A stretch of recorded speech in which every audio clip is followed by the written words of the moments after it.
Alright guys, welcome to the master training for heavy music producing, mixing, and mastering. My name is Jacob Johnston, and there is a warning for this video and document. It is boring, but it contains real knowledge that most YouTube videos and quick mixing tips will never show you. I'm not going to show you how to EQ, what plugins to buy, or how to record a guitar, etc. I'm just going to be showing you the fundamental workflows that are extremely important for you to get quality songs out into the world quickly. This is a long video, but if you can't sit here for an hour and actually learn real fundamental workflows of how to be a better musician, you might not be a better musician. So just stick around for this hour, really soak in the knowledge, and I promise on the other side, you will learn something. I promise, no matter what level you're at. So this training is for people that are serious about their music career and have a do or die mentality about making it as an artist. This is not for hobbyists. Hobbyists, be gone. This is not the video for you. Get off right now. If you're the type of person where you don't know if it's a hobby, no. You can't be here. It's only for people that are do or die in this industry, okay? If you're a do or die musician and you're in heavy music, these are the 4 main problems that heavy music artists face. Number 1, they have song ideas in their head. I need to hold a pen because I feel like I talk better when I hold a pen. They have ideas in their head, but they don't know how to get them out of their heads and build them into songs. This is likely a gear or composition problem. Number 2, they're getting their songs out of their heads and into songs, but there's still just something missing from what they heard in their head, leaving their demos sounding extremely basic. Number 3, they're getting everything out of their head and found out how to get that missing thing into their music and not have it sound basic anymore, but the quality just remains bad. And number 4, this is the worst of them all. They settle for demoitis. This is it's a deadly illness.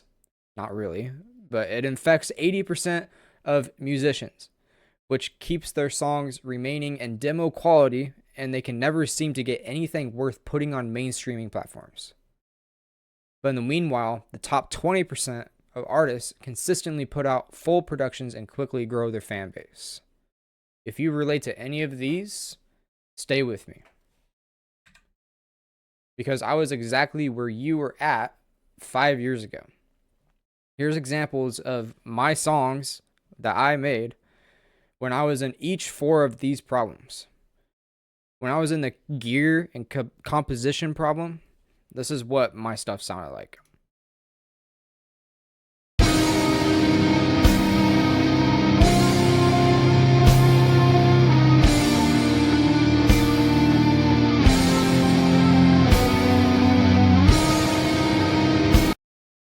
Yeah, need I say more? Okay, number 2, this is when I had the extremely basic problem.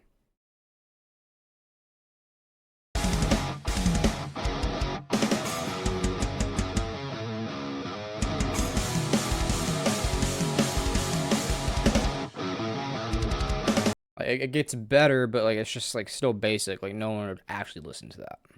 Now, this is when I was in pre-demoitis.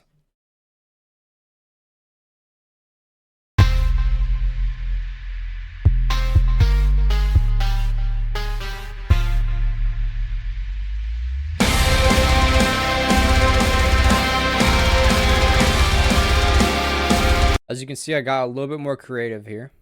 Now, this is when I was in demoitis, when all I made was demos and I couldn't get the quality to be ready for mainstreaming platforms.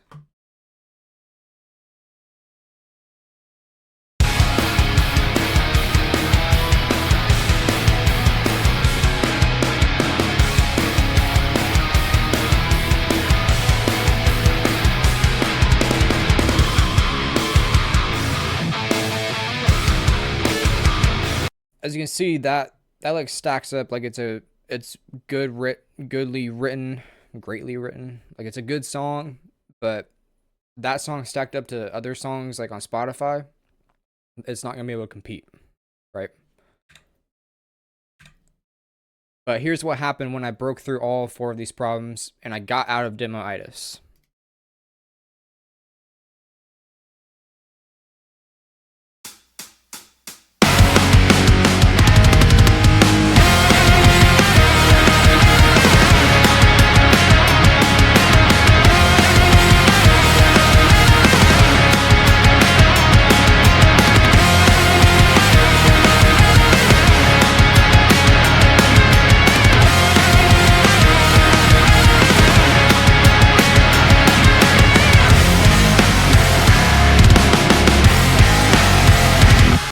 right, that's enough. You get the point. And by the way, I am by no means saying I'm a master at doing this, because I'm definitely still learning. But I hope you can see that I have improved dramatically since I started in 2020. Now, these results obviously did not happen overnight, and they won't for you either. But remember, if you take this training seriously and implement, like actually do the things I'm about to show you, what took me 5+ years should take you much less time. And by the way, I started out just like you. I'll show you a video of me. That's me right there.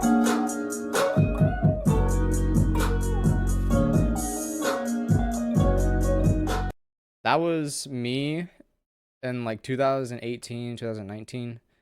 I was getting so drunk and high thinking I was making the craziest stuff, being totally out of my mind. Having dreams of playing in a band on stage and making hit records. Yeah, kind of embarrassing, but I moved in with a friend that was a producer, and he always used FL Studio. I always just let him do the DAW stuff, digital audio workstation, because I just wanted to play the guitar. I'm a guitar player, but then he moved out, so that meant I was all alone. I didn't know how to use a DAW, so I had to learn how to record myself. So I set up my studio and got to work. This is my studio, I think in 2022-ish. Yep. My studio hasn't really changed that much. I pretty much still have all the same stuff because I work primarily in the box, which means I work primarily with plugins, but my mentality and results have definitely changed a lot. I've invested a lot of time, effort, and money into learning how to make better music and also how to run an actual business. Now I want to give back to you and help you take yourself from the type of musician I was then to the type I am now. And I'm not saying I'm the greatest either. I'm just saying I have improved, and I'm trying to help you improve in some way, shape, or form. Now, this is what we do not need to learn right now. You don't need to learn the next EQ trick. You don't need to know the next compressor trick. You don't need to know the next sidechain trick. You don't need to know how to use Pro Tools. Or you don't need to know which plugin will magically fix your mix. Spoiler, none of them do. But you don't need to learn any of that stuff right now. What you do need to learn right now is gear fundamentals. Only what gear you need in cutting the fluff. DAW fundamentals. Which tool is actually best for you. Recording fundamentals. The overall view of how to properly record your stuff. Plugin fundamentals. Having the plugins that you only need and cutting all the fluff. Buses and sends explain, which is like arranging a fast and effective DAW workflow. Gain staging fundamentals, which is properly balancing each track in your music. Mixing workflow, which is exactly what to do every single time you mix with no guesswork.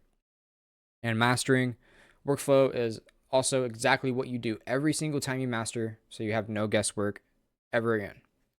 So if you made it this far, congrats. Congrats. Because you're getting ahead of the competition and are about to graduate to the top 20% of artists. So let's dive in. But remember, some of this information may be basic or advanced for you, depending on which of the 4 problems you're suffering from. I assume if you're watching this video and watching my content, you have one of these 4 problems. Gear, extremely basic, pre-demoitis, or demoitis. I'm assuming you probably do.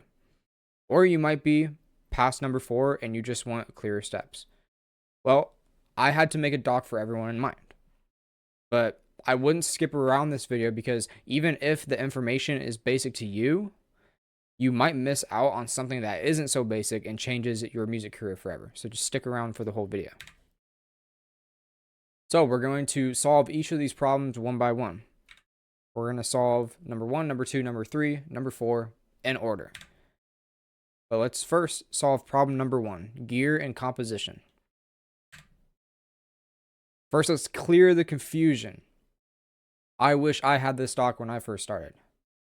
It would have made it so much easier to take the first steps to build my home studio. Now, here's the truth. You only need the essentials. You don't need to invest tens of thousands of dollars. And what you want to do is start small and build from there. This is the 80-20 of gear. The 80-20 rule. I'm assuming you probably know what that is. 80% of your sound will come from your abilities to write great songs. Now, 20% of your sound will come from your equipment. So if you really think about it, if Bon Jovi got his music mixed on $20 earbuds, they would still most likely be hit songs since the underlying music is so good, right? So don't be afraid to get started because of your gear. If you're a great musician, just start. This is an 80-20 rule example. Bushy One String has one string and no equipment, but he has multiple hits with millions of views. Take a listen. Let's get to know, I said, yeah. While we back on South Side of us is where we go. We sing this old country song like this. Chicken in the corn, on the corn can't grow, mama. Hey, when chicken in the corn, on the corn can't grow. Hey, when chicken in the corn, so the corn can't grow, mama. Hey, when chicken in the corn, so the corn can't grow. Hey, young man, we're on San Francisco. We have with my friend and his name. He's making better music than most of us. And he has one string and a camera. That's it. And this video has millions of views, and so does other videos. They're just as basic as this. So having good gear is just the icing on the cake. That's what I'm trying to tell you. You can produce, mix, and master an entire album with just a computer and headphones. But I understand that you want to overcomplicate stuff and make your songs as good as possible, because I do too. Now, just remember, when one of your songs start gaining traction and getting plays, it's probably not because you used a certain gear combo. It's not because you used your new guitar or your studio monitors. It's because the song before the gear is good. Okay. Now, studio monitors. Studio monitors is the pro term for speakers. If you really want your sound to come to life and have a 99.9999999%, I don't know if that's true, accurate soundscape to make music from, you can't ignore a great pair of studio monitors, because they let you hear frequencies that you normally wouldn't on cheapy gear, and they also let you listen to your music or other music at the best quality so you have more inspiration. I personally use the KRK Rocket 5s. Studio headphones. Just like studio monitors, headphones are very needed to get an accurate soundscape. Now, do not settle for your gaming headset or a pair of cheap earbuds, but keep them to the side because these can work and are great for referencing. But you should be doing the bulk of your work in proper studio headphones. I personally use AKG K240s that I have on my head right now. And also audio interface. Audio interfaces are used to connect your studio monitors to your computer and also give you inputs to plug your instruments and microphones and to record. If you're looking to record live instruments and vocals, there is really no way around this. And if you want your recording to be high quality, you can record your vocals and instruments and have a professional sounding signal. The signal is super important to be high quality, to produce high quality music and tracks. I personally use the Focusrite Scarlett 2i2. Say what you want. It works for me.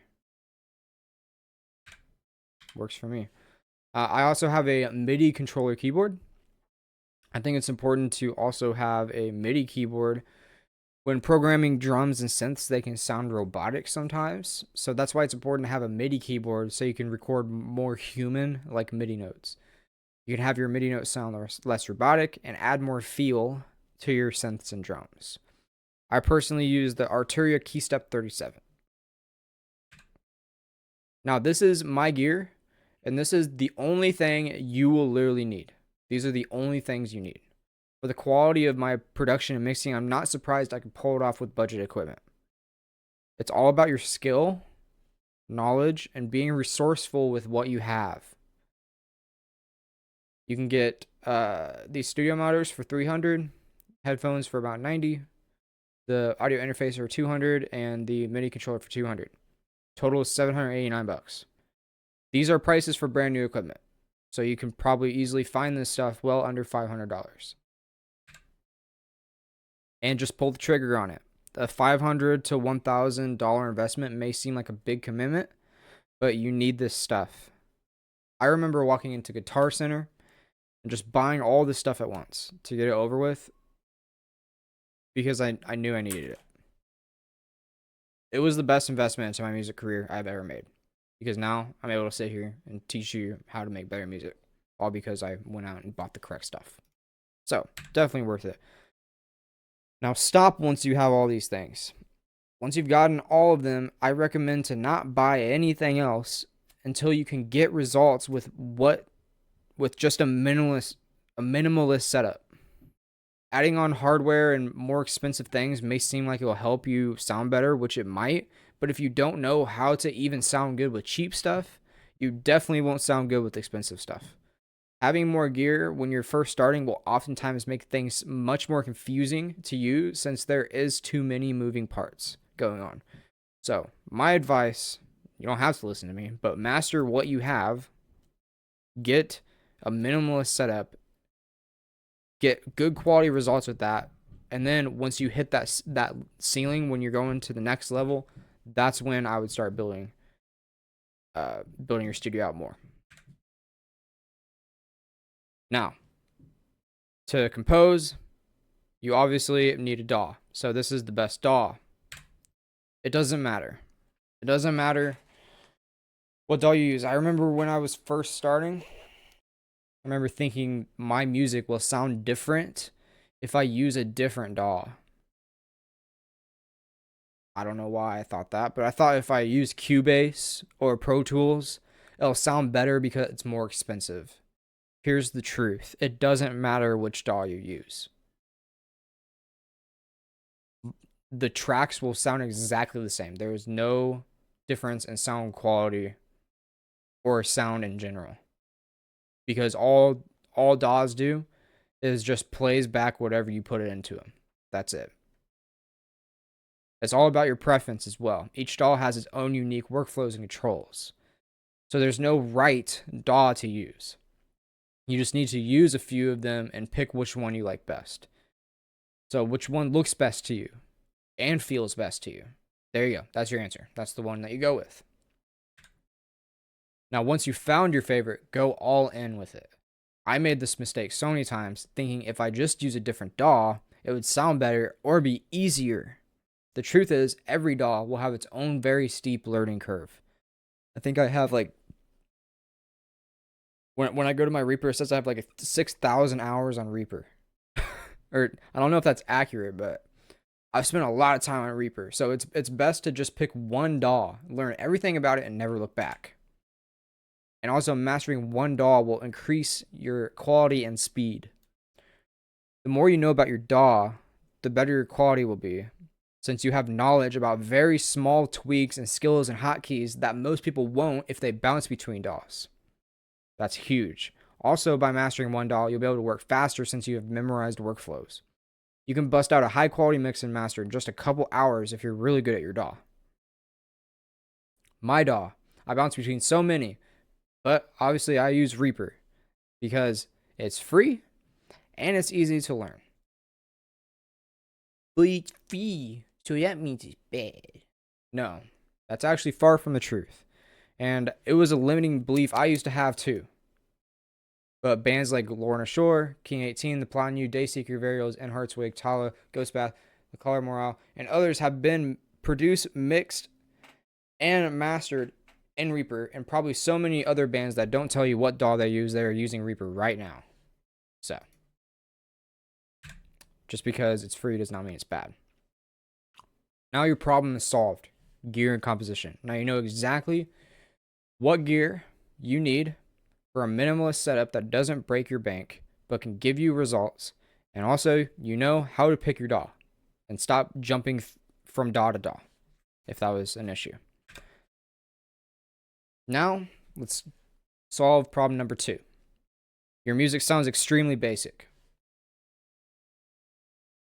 This is how to properly record your music. Now you have to get this right. Your recording process, tones, and quality is going to have the biggest impact on the final product. Remember the 80-20? If you aren't going to record properly, you might as well not even do it. Just quit music. The recording is where most of the sound comes from. When you're looking to bring a project from idea to full finished, it all starts with high quality recordings. The reason why you love the sound of your favorite records is not because the mix is good, that's a part of it, but it's really because the recording and performance is near perfect. Imagine your favorite record. Just imagine it. But imagine the timing is off and the guitars are out of tune. Even a great mix won't fix a bad performance. So, I'm going to go down in each instrument group that has to do with like bands. I'm not catering to people that make like EDM or like hip hop or anything. Like this is for people that like do rock bands, right? Or metal bands. So, drum recording. Live drums should be preferably recorded in a studio with a pro engineer. MIDI drums are always better than live drums if they're bad recordings. Live drums are always better than MIDI drums if the live drums are recorded well, though. And you preferably record your drums against only a metronome, not against other instruments. This is...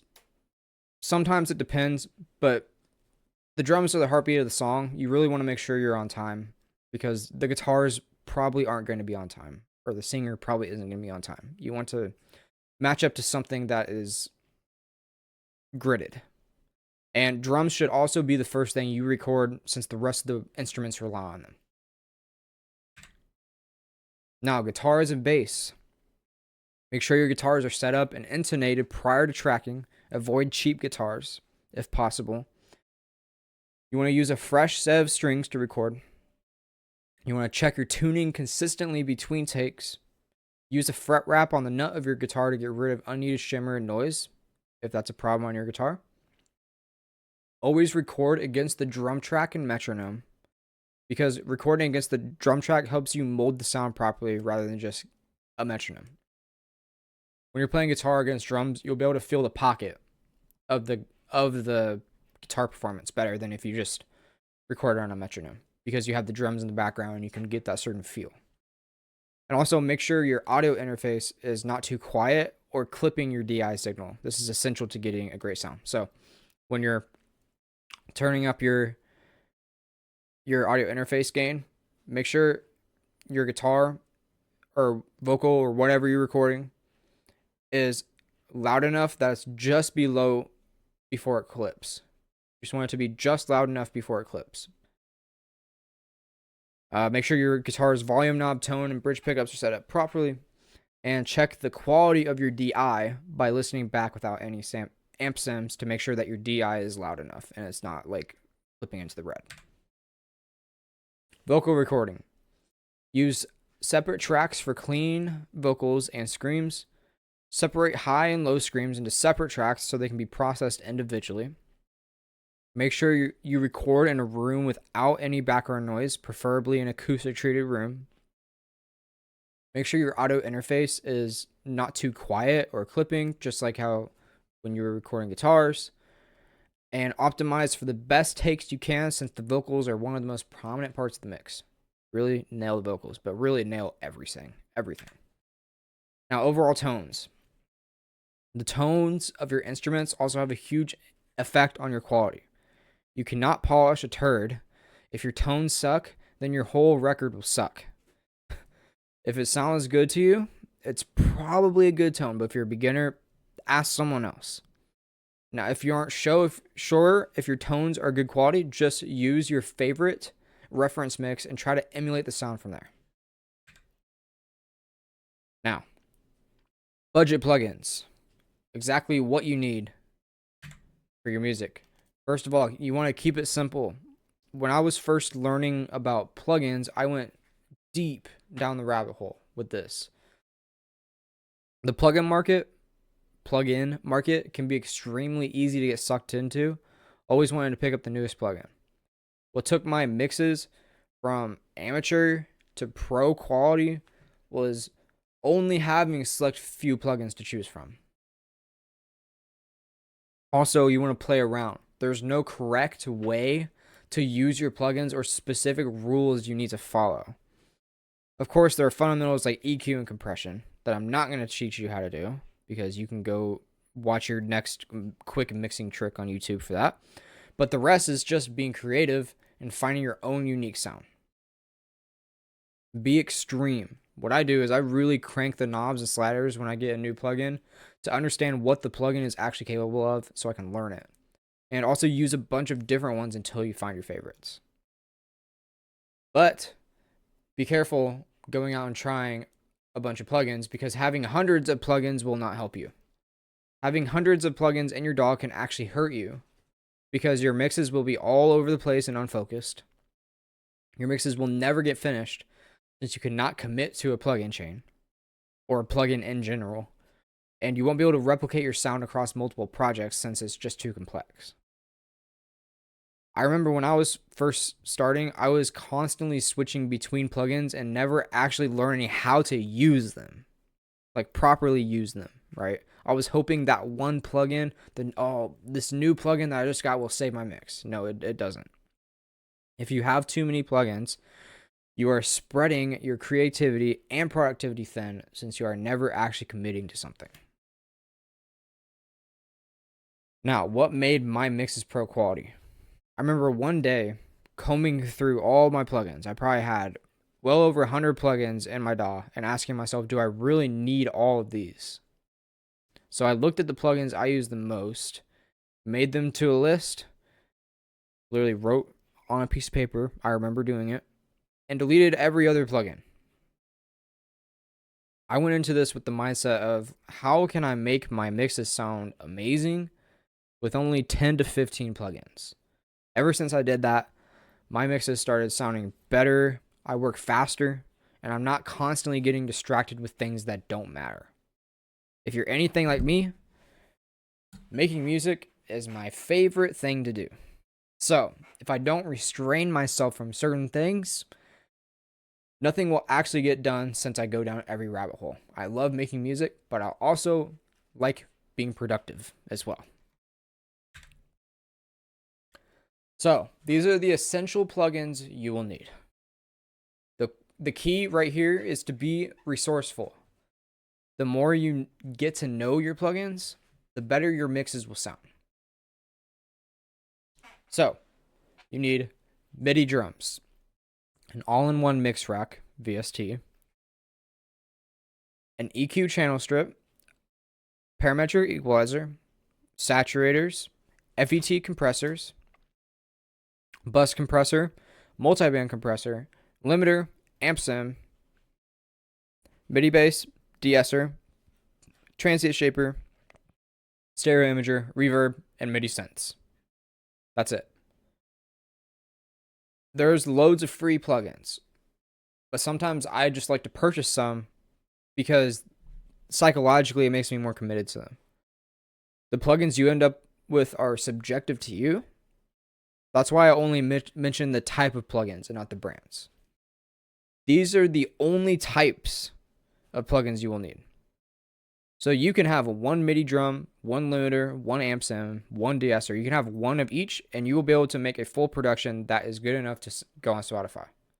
You at least have at least one of these. Now, obviously, I want a few, and since I know how to use saturators, I want a couple saturators, right? So I can choose between which sound I want. Or I want a few different limiters, or I want a few amp sims, right? But if you're just starting, start out with one of each.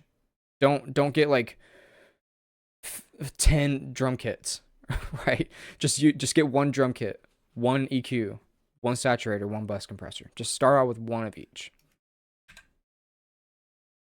Now, your problem should be solved now. Your extremely basic problem. At this point, you should have a clear direction on how to take your music from not knowing what to do to having some plugins and actually recording properly. This will help you take your music from bottom of the barrel trash to quality. At this point, you'll probably start to become more creative, because I know I did, since you have access to better and new sounds. I did this stage. Now let's solve problem number 3. Pre-demoitis. Real quick question, is this you? Have you ever wrote out your ideas in your DAW, but you soon notice that you have 30 tracks all over the place, messing up the balance and organization, and you're wondering if this is just how producing music is? No, it's not. At this stage, you need to start being more organized with the way your productions are actually set up. Templatize it. And to do that, we first need to learn about routing and buses. Now I'm going to talk about sends and receives. So what is a send? A send is when you're sending the audio from one track to another. One track, send audio to the other track. A receive is basically the same thing as a send technically. A receive is when you're receiving the audio from one track to another. So it's like, they're kind of like the same thing, but they're kind of not. Now, what is a bus? A bus is a collection of tracks that are all routed to one track that usually contains a certain type of instrument, such as drums or guitars. Now, these are types of buses. For a typical rock or metal mix, you'll usually have these buses: master bus, mix bus, drum bus, bass bus, guitars bus, rhythm guitars bus, lead guitar bus, clean guitar bus, synths and MIDI instrument bus, samples bus, effects bus, and Vox bus. Now, this is a visual example of how this works. This looks complicated, but I promise you it's not. You have everything in your master. So obviously, if you've been in a DAW before, you know that the master houses all of your tracks, right? And if you turn the fader down on the master, the whole DAW just goes mute, right? So under the master, you have all your tracks. But under your master, you want to have your mix bus. And now your mix bus is going to contain your drum bus, your bass bus, your guitar bus, synths, samples, effects, and Vox. So all of those buses are routed to your mix bus. They're getting sent to your mix bus. So on your mix bus, you can turn the volume up and down of the whole mix. A mix bus is basically a second master. Now, number 1, you want to set up all of your individual instrument tracks. You might have a session right now that you have like 50 tracks in there, but they're all in a line and nothing is organized. What you want to do is you want to route the groups of instruments to the specific bus. So if you have a bunch of guitars in one of your sessions right now, group them together and send the audio from the guitars to one guitar bus. So what you can do is pretend this has a fader right here. If you want to turn all the guitars down at once, you just turn the fader down. That's what's so powerful about having a guitar bus, and I'll get into that a little bit more in just a minute. And then what you want to do after you've grouped together all your guitars, bass, drums, samples, all that stuff, you want to route all of those into your mix bus. Okay? Now, it's industry standard to have your buses set up in this order. And it may seem complicated to have it this way, but trust me, it's much more complicated to have 100 tracks all on a line. It's much more easier and organized to have buses set up like this. Because when you're getting up to 100 tracks and beyond in just one song, this is the most efficient way to work. Because trust me, you will get up to 100 tracks in one song. Now, this is the drum bus. So you can see that I have a shells bus, a toms bus, overheads bus, and rooms bus. Like my kick and snare, my toms are going to be routed to separate buses. My overheads are going to be routed to an overhead bus, and my rooms to a rooms bus. Now, having your shells, toms, and overheads and rooms all routed separately helps you make big changes on each instrument group before it hits the whole drum bus. So, for example, is there too much low end in your rooms? Fix it with your room's bus so that your shells aren't affected, right? If you really like the click of your snare, but if you turn down your rooms, or if you really like the kick, like the clicky sound of your kick, but you don't want to lose that because your rooms are just there's too much high end, all you do is just use the rooms bus so that you can still have that nice clicky sound in your kick. Also, too much high end in your overheads, fix it with your overheads bus. Is it really scratchy in your high ends, but you don't want to ruin your toms? Just do your overheads bus. Just EQ your overheads bus, right? That's why it's so important to have buses. Bass bus. I have MIDI and the guitar under the bass bus, and I separate my guitar into low end and high end on my bass. I'm not going to go into how that works, but just know that that's what I do. You can go watch a YouTube video about it.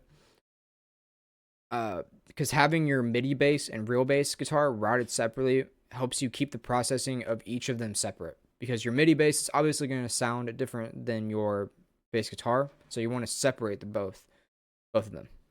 And just using your MIDI bass for particular parts, set up a guitar bus for your real bass guitar so your MIDI processing doesn't mess it up. Guitar bus, I have a rhythms bus, a leads bus, and a cleans bus. Okay, and then inside of rhythms bus, I have all my rhythm guitars, leads, all my leads, and then on my cleans, I have all my clean guitars. Having each type of guitar groups separate helps you process all of them individually. And yes, the clean bus is supposed to go straight to the mix bus, since this style and tone of this guitar is typically different than rhythms or leads. And rhythms and leads use the same tone other than a few effects on the leads for the most part. So processing them both through the main guitar bus is usually doable. Now, synth bus.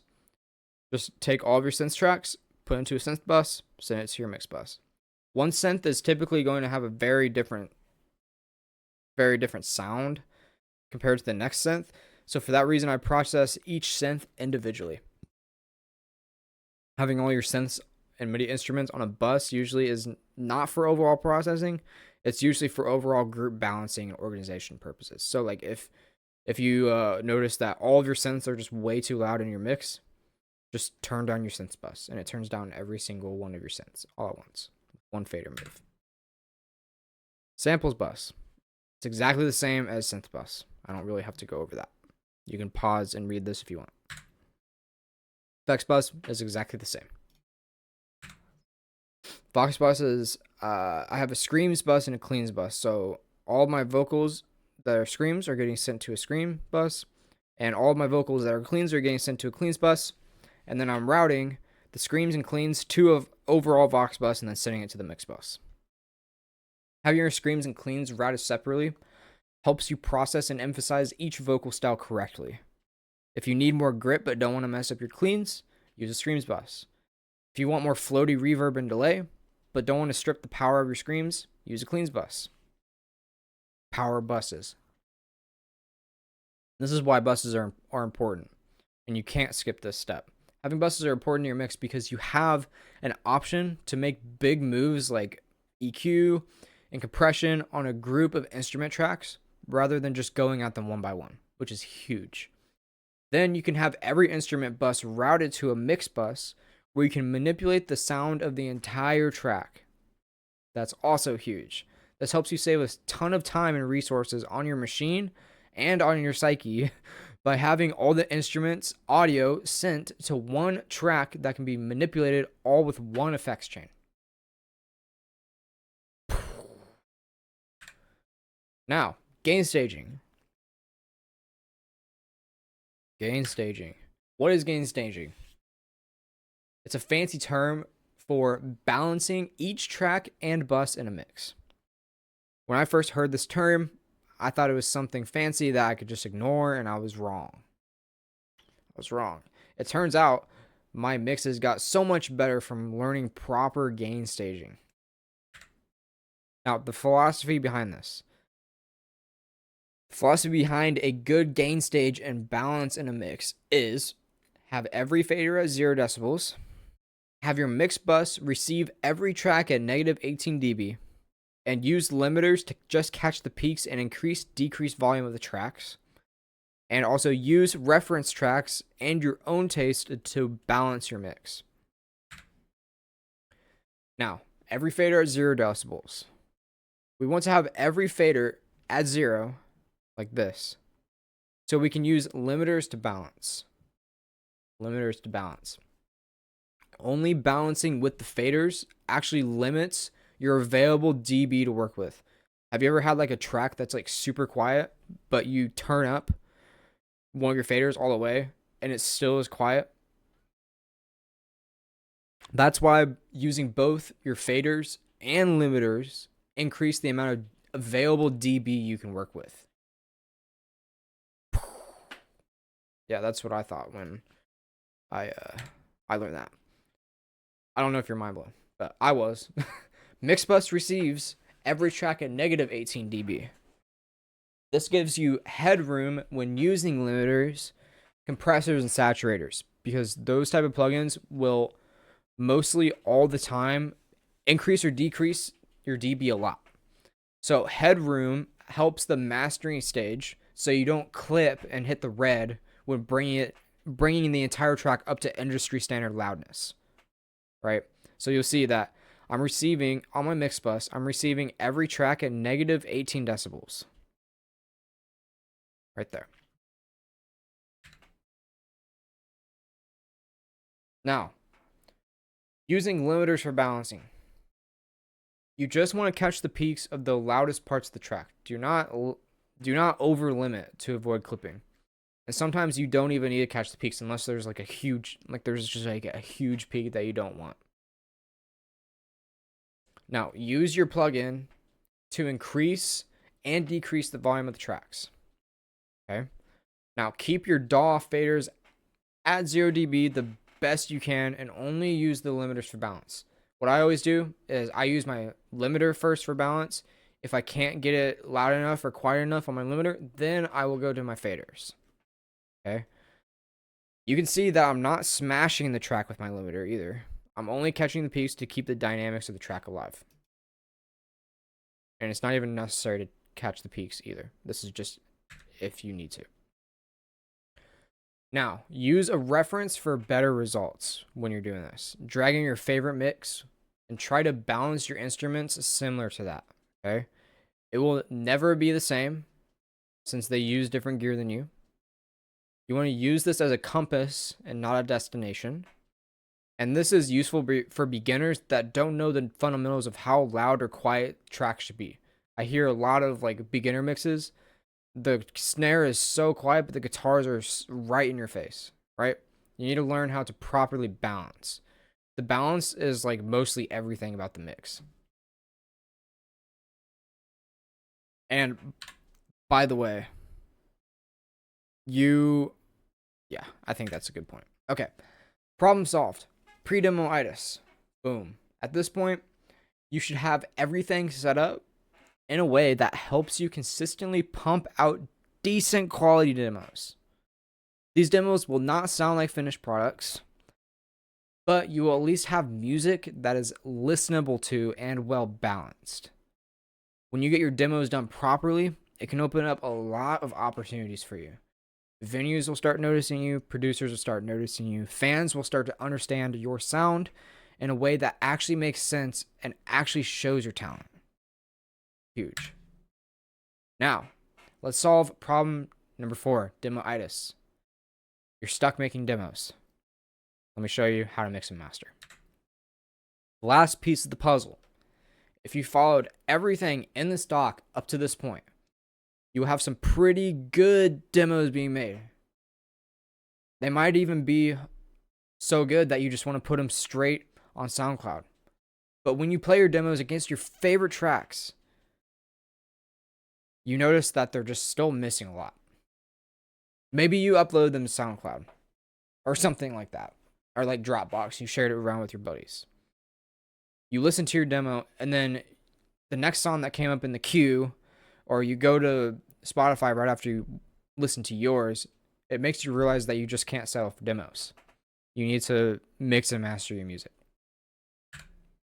This is the ultimate mixing workflow. This is the proper way to do it. Have you ever worked on a mix for days and you kept trying to make it sound amazing, but the more you do, the more it sounds bad? Maybe you know how to mix. Maybe you are pretty good at mixing, but you don't know currently if the steps you are taking in your mix are in the right order or should even be done. Dude, I struggle with this so much. I've been there before. And I didn't make progress until I learned a proper mixing workflow that had proper steps from start to finish with no guesswork. If you're good at mixing and you don't know what to do, this is about to change the game for you. Why you should have a workflow. Gives you clear steps start to finish. Doesn't have you guessing your next move all the time. Lets you work faster and you get more done and work on the right things. Now, this is the workflow that works for any mix. This is the part of the video where I don't care if you're mixing R&B, trap, jazz, rock, pop. I don't care what it is. This works for any mix. This is the ultimate mixing workflow. First thing you want to do is you want to follow this in order. There's arrows for a reason. You start here and you go down and then this is where you end, right? So the first thing that you want to do is you want to pull in a reference track. You want to find a song that is similar that you would like to sound like, right? Next, what you want to do is you want to balance. You want to get a rough draft on where you want every track to sit volume-wise while you listen to your reference track. After you're done balancing, you want to dial in your mix bus based on the reference.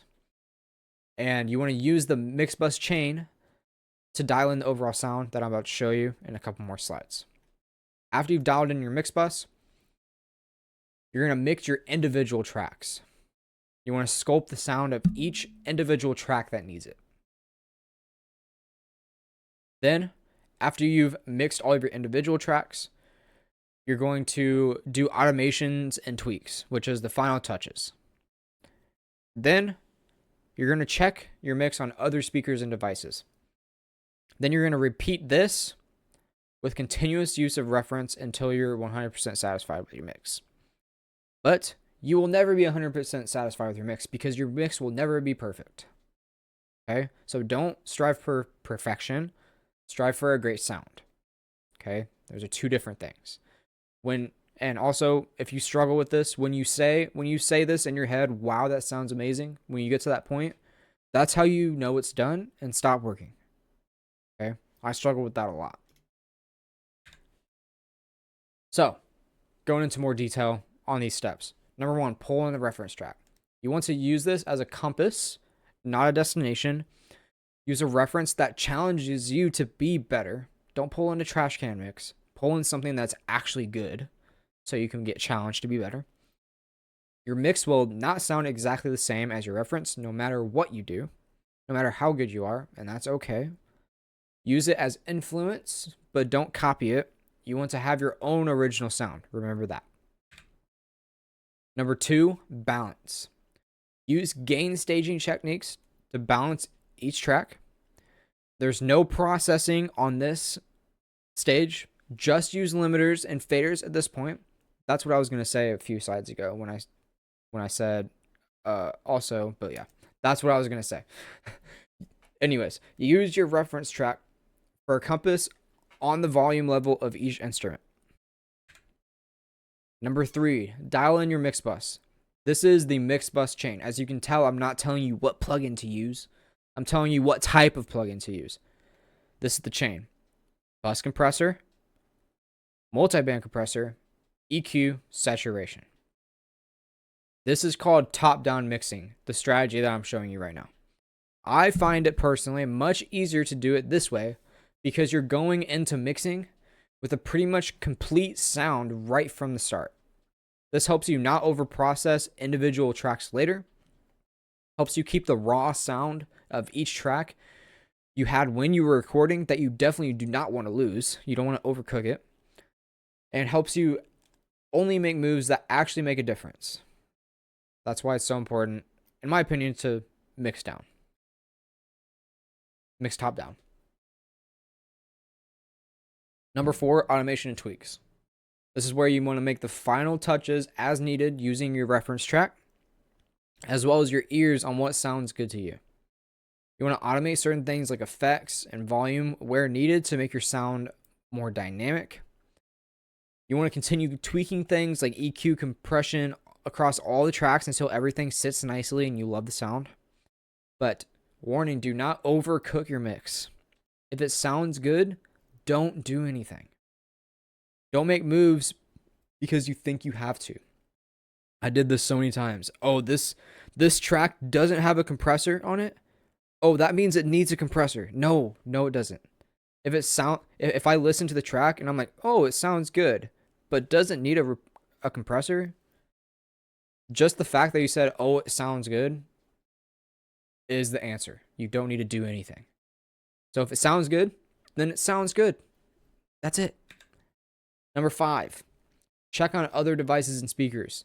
Listen to your mix with different headphones and speakers and devices.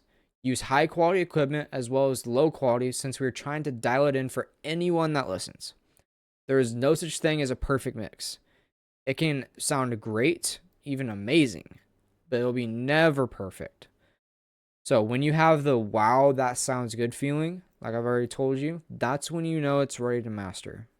Okay? Also, when you're doing this, you want to manage your time and ears. There's rarely a time it should take you weeks or even months on a mix. But I understand that it's very easy to get lost in the process and never finish. That's why following this process I'm showing you is actually very helpful for you.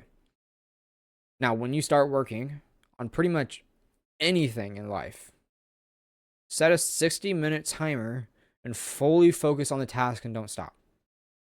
Once the 60 minutes is up, get up and take a 10-minute break, then continue.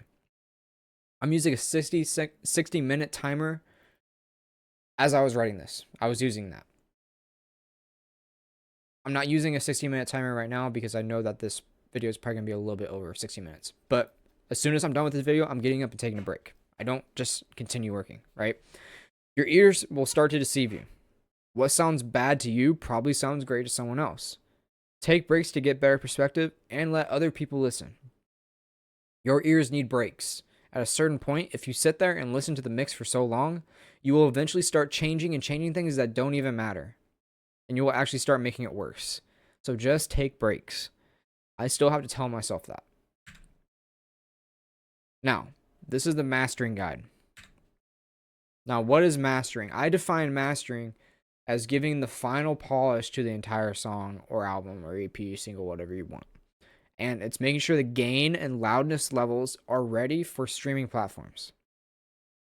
There are so many ways to go about mastering your songs since there is an unlimited amount of plugins and effects chains. I will give you my top tips to help your songs get that radio ready feel. So where does mastering take place? The mix bus and master bus are two different things. Okay? The mix bus is for mixing all the tracks together to make it sound cohesive. The master bus is for giving the final polish to your mix bus. What I like to do is create a completely new session and drag in my exported mix so I can master the song in that session. This helps me commit to the mix. Now, this is the chain that works for any master, any genre. Bus compressor, multi-band compressor, EQ, stereo imager, saturator, limiter. Boom. Solved your problem. Now, different mixes need different masters. This is not the only way to master. You can add or remove processing. This is just an overall guide for your mastering chain and is not a requirement to follow every single one of these. You want to be subtle with your moves. Making your moves too big when mastering is a good way to ruin a great sounding mix, so be careful. Number 1, bus compressor. This helps glue the mix one last time. And remember to give some makeup gain for a louder mix if you need to. Number 2, multiband compressor. Helps tame the certain frequencies that build up in the mix but doesn't change the overall sound. It's a great way to help your frequencies sound balanced. Number 3, EQ. This is the last chance to boost or cut any frequencies in the whole mix. This isn't required, but sometimes when you put your mix through the first 2 steps of the chain, you might notice small problems like muddy low end or not enough air in the high end. There's no right way to EQ this. It's just problem solving and for taste. Remember to use your reference tracks and match the EQ. Number 4, stereo imager. Use a stereo imager to either shrink or widen the mix. Imagers help the song sound more in front of you or widen to give a deeper sound. Listen to the imager on multiple devices to ensure the panning isn't off. And also make subtle moves with this because this can easily overcook your mix, over widening it. Number 5, saturator. This is useful to give that final touch on the overall sound of the mix. The goal is to give the track that mixed in an expensive studio sound.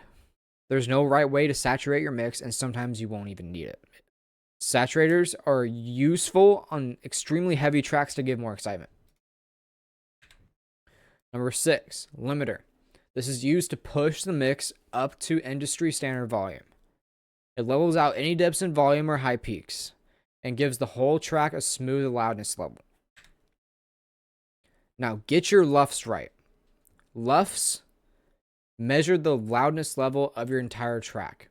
Just type in LUF plugin, install it, and you'll know how to read your LUFS. You probably have one that's default in your DAW. You want to make sure that your LUFS are between negative 6.5 and 4.5. Negative 4.5.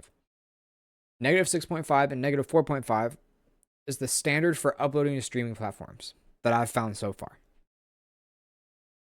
Any less than negative 6.5, and you risk your songs not being as loud as other songs on the platform. Any more than negative 4.5, and you risk your song being so loud that it's uncomfortable to listen to and clipping in the red. So get your LUFS as low as possible without it clipping to make your mix sound the loudest it can be. Problem solved, demoitis. Now you know how to mix and master. And no, you didn't need the next EQ or sidechain trick. You just need a proper workflow. Now, this is what problems we should have solved in total. Number 1, your gear and composition problem. You should now have the proper equipment to start taking the ideas in your head and putting them into your DAW, which gives you more creative headroom since you are getting stuff down onto paper. Number 2, extremely basic problem. You should now have the proper plugins and recording protocols that enable you to be even more creative than you are when you were in your previous problem. You'll start to increase the quality of your compositions and write better music and be proud of yourself. Number 3, we solved your pre-demoitis problem. You should now have knowledge of setting up your buses and balancing so your music starts to actually sound listenable to. You'll be able to share your music with others, and they will get a full view of your talent and why they should be fans. And number 4, demoitis problem. You should now have knowledge of how to take your demos and turn them into fully finished products that can actually compete in your industry. This is the part that takes you from being a nobody to a somebody and will give you much more opportunities for your career in the future. This takes time. Remember how I said in the beginning that it took me over 5+ years to get to where I'm at? My hope is, since you now know this information, and please, hopefully you actually do something about watching this video and you don't just waste an hour. Hopefully you'll actually be able to get better results much faster than I did. You want to master these fundamentals. Remember, I'm not showing you how to EQ and compress, or the next trick. or what specific plugins to use. I showed you the fundamental workflows for this whole process start to finish. Continuously follow these workflows and you will get much better results faster than you might think. Now, if you're still stuck, I have some options for you. You can claim my Reaper templates. If you're choosing to use Reaper, you can download my pre-made templates that can be imported into your DAW right away. These templates will give you access to a writing template, mixing and mastering template, so you can have a pro level setup right from the start. You can have my actual sessions in your DAW right from the start. So that should be extremely helpful to you. Go to tonalchemistaudio.com/Reaper templates and you can claim it. Now, download these training documents as well. If you don't want to have to re-watch this video over and over again, I have these documents ready for you to download so you can save them and get the information faster. Just go to tonalchemistaudio.com/free trainings and you can claim them there. Also, watch my content. My content showcases more detailed things like actually how to EQ and compress and all that stuff that are past the fundamentals that we gone over in this document. You will see exactly each move I'm making in actual microscopic detail. I'm usually creating long form videos, then cutting them up into shorts for easier consumption, and giving you updates on everything that has to do with producing, mixing, and mastering. It's at Real Jacob Johnston on all platforms. Okay. Now, the more you consume my content, the better results you will get. And I recommend finding, obviously, me and a few other people to learn from, and that's it. Learn from 5 to 10 people at a time, and that's it. If you learn from more people than 5 to 10 at a time, you're going to get conflicting perspectives, because what I say, someone else might not disagree with, but what I say, someone else will agree with. So it's important to close in your circle for who you learn from. Also, read my content. So when you claim my templates, training, submit an inquiry, or book on my calendar, you will receive weekly email newsletters that will help you better understand the small details. Also, submit an inquiry for your next project. If you're interested, because free content is great, I just gave you an entire 1-hour lesson on how to do everything, but although free content is good, it's also unstructured and you have to fit all the puzzle pieces yourself. This can take a lot of time, and sometimes it's better for artists to just get the results they want faster by utilizing production, mixing, and mastering services. So you can submit an inquiry to me at tonalchemistaudio.com.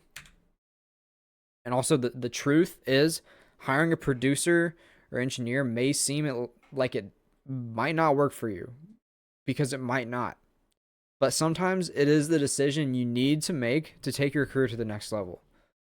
So when looking for a producer, I don't care if it's me or the next guy, you need to make sure that they understand your vision and are 100% confident they will deliver exceptional results for you. Finding someone that can do both can be challenging. And by no means am I saying that I'm the perfect fit for you. Someone else might be. It's not my problem if you don't work with me, right? Because it's okay if it's not me. But here's what I can do for you if you consider hiring me, though. I will understand your vision. I will respect your deadlines. I'll actually have fun working with you and not be cold and corporate. I'll listen to you and understand exactly what you're trying to accomplish. I'll give you very, very honest feedback on how you can be a better artist. I'll give you more resources than just the service. And of course, I will deliver exceptional results the best I can for you. And I may not have the most flashy credits or have worked with top bands gaining millions of streams, but I do have a real burning passion to get your music sounding as great as possible and get your sound dialed in so that eventually I can have flashy credits and have millions of streams. That's the whole goal here. That's my selfish desire. So check out my portfolio. I want to make sure before we potentially work together that you actually like my sound and it fits your vision entirely. So go to tonalchemistaudio.com and scroll down to my portfolio, and you can take a look at what I've got going on currently. So if you want to get started working with me right now, this option is for the Giga Chad artists, the guys with a do or die mentality, and want to get straight to the results quickly. Submitting an inquiry form will most likely mean you have to wait in a line to get to me, since I'm only working with one artist at a time to ensure I'm giving the highest quality. This isn't a scarcity trick. I'm actually serious about this. So what I have instead is a calendar page where you can book directly with me and talk one-on-one about the project you're wanting to work on with me, which will put you to the front of the queue automatically. This is a free call. So go ahead. If you're on YouTube, go down the description and you can claim your discovery call with me. If you're on the website, you can also do the same thing. So yeah. I look forward to helping you make your music sound legit. Ben.